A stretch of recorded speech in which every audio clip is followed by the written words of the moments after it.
Welcome back to Basin Motorsports for another day here in the garage.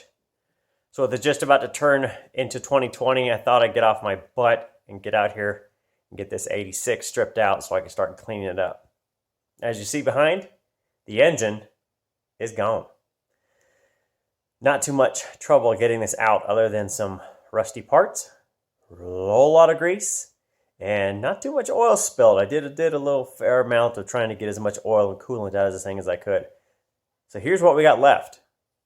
All right, so looking in the engine bay, thankfully, very, very minimal rust. Looks like maybe right here on the engine mount, there might be a little bit of surface rust. If you get it to focus, not too bad. You can see, still got the trans jack in there, it was kind of supporting it. But, you know, the typical everything along the frame rails being rusty, well, not on this one. It's just going to be greasy. So if I pan around, you can see kind of looking in there. Again, frame rail looks really good. Maybe a little bit of rust right there on the engine mount where it mounts to the K-member. But otherwise, oh, it's a whole lot of grease. But that's okay. Grease is fixable. Now if we look at the engine, there's the V6. So I ended up taking a strap, running it through the exhaust manifolds there on the side. This is one of my tie-down straps. So this was kind of hard to get to, but we got it done this way. Still have the transmission assembled. And on the back of the engine exhaust manifolds, you can see the two catalytic converters there that cross underneath into the transmission area. So otherwise, not too bad. A little bit of fluid leak there, but I already drained it out of the pan before I took it out of the car. And now I just need to kind of break these halves apart, get the torque converter off the flex plate, get the transmission backed off the engine, and then get the engine up on that engine stand. So kind of like what I did with the wide body, I think on the 86 I am just going to strip it all out and start over.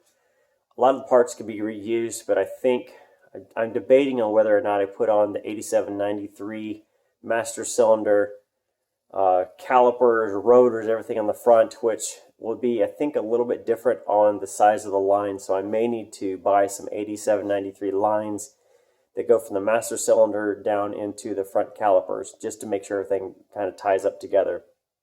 Shouldn't be that bad. I'm going to drop the K-member out. I'm going to drop rack and pinion, and I think I'm just going to replace that rack and pinion. It doesn't leak that I know of, but I can tell you how greasy it is.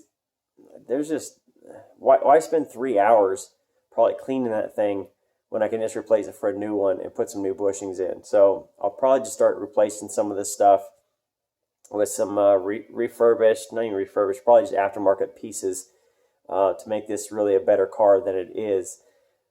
Thankfully, a lot of it's just really going to be grease to clean out, so that'll be not too bad to do, really.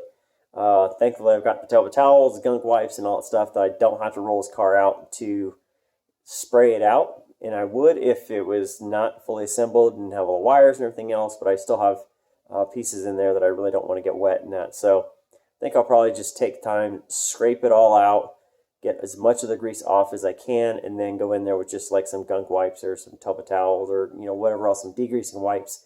And I think that will do enough to get this car really, really in very good shape, probably with a scrub brush and maybe some just detergent like Simple Green and that, and just scrub it all down, wipe it down, and that way I don't have to roll it outside.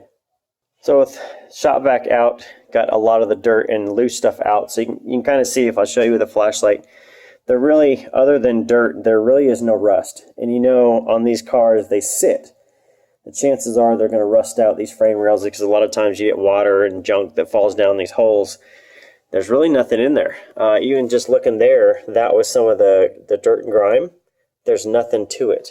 The only spot I can find is right below the battery right here. So if I show you right there, there's a little bit of rust right there, but it's not going to be too bad. It's not through, so thank goodness for that. And then, your shock towers down there is the worst case. So that's just scrubbing with some degreaser real quick just to kind of look. But paint, man, the paint is in good shape. I just need to get in here and clean this darn thing out. Get this darn K-member. Look at all that junk in there. Whew. So get that K-member taken out, drop it out, and then I can really get in here and decide what I'm going to do. You know, maybe replace the power steering pump. It's probably an 86 model. It leaks. It's nasty. Might as well maybe just upgrade it, and then change that out there also. Look how dirty that is. Oh my goodness, that's terrible. So if I get down and show you under the car, yes, it's dirty. Yes, it's greasy, but there's no rust. All it needs is a good cleaning. If I can get down in here really good, you can look in there. It's just dirty. Nothing to speak of for problems other than it just needs a very good cleaning. So again, trans mounts looks good. The only thing I saw was that this mount, this is the transmission mount, it looks like it rusted through and broke. So there you go. I've got to get that fixed. Maybe an aftermarket piece or something. I'm not sure with that one yet. So with that, I will not bore you with more details on cleaning, but at least you can see the 86. It will be right. It will be right. Just a couple spots of surface rust to get cleaned up. And honestly, I probably will just sand those to metal. I will probably paint them with some etch primer just to get it covered up. And then I'll probably not do anything else with it. It's under the battery. It won't be so bad. I just got to decide on some of this other stuff what I'm going to do with it. But whew, man, I feel so good about this 86 for 500 bucks. Remember that, 500 bucks pulled out of a field. Nothing really wrong with it. So for that, I'm thankful. Thankful. It's just going to take a lot of elbow grease to clean and get this thing right. So I'll let you guys go. Thanks for watching. Hopefully you see the diamond in the grease in here. But the 86 is coming along and it's going to be fantastic. It's just going to take a long time to get there. You guys have any questions on it, let me know. Otherwise, I'll see you next time.